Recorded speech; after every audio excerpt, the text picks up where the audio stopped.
God loves you, sabi niya. Ngayon lang daw siya nakakita na sarcoma na ganoong kabait na biglang lumiit.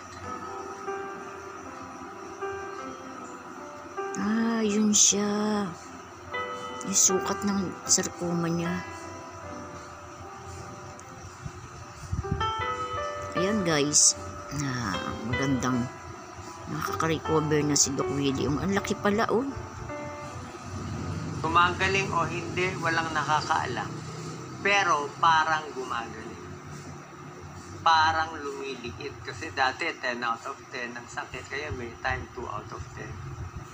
Pero pag umiri ka naman ng napakasakit, parang 9 out of 10 ang sakit.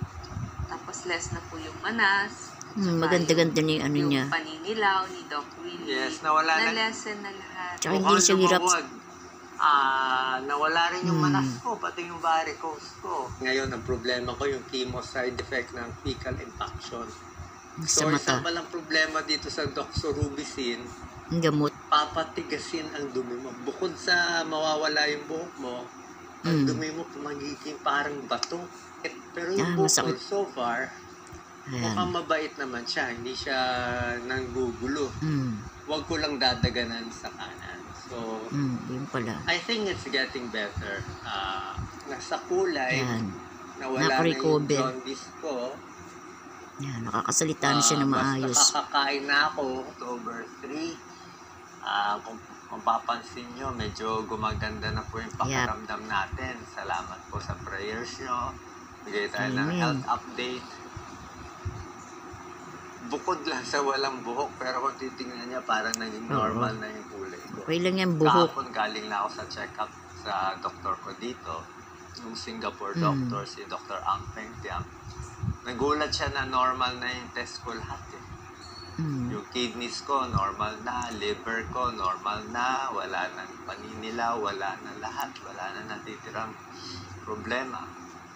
Tapos sabi nga niya, maybe in 1 week, uulitin na yung PET scan, buong katawan para makita kung lumiit, gaano kaliit, o ano nangyari dun sa bukol.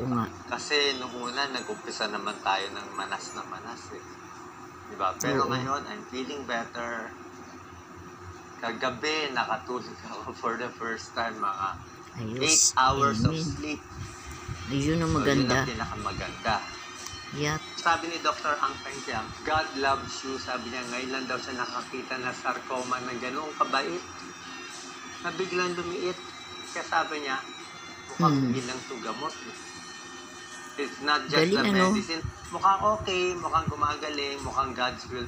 Ito ang dati kong PET scan. Pasensya na yun, malapit. Ang bukol, ito lahat to ang bukol. This whole thing is the bukol. Ang laki.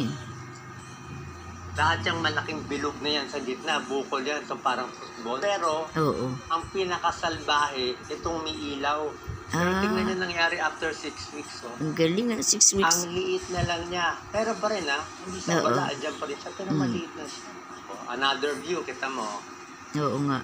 I'm not sure kung mas mababa to. Ito, dati, kita mo. Bumababa na siya. Sa may baga to, galit na galit to, parang vulkan, ang daming active. Pero yung bukol, lahat eh.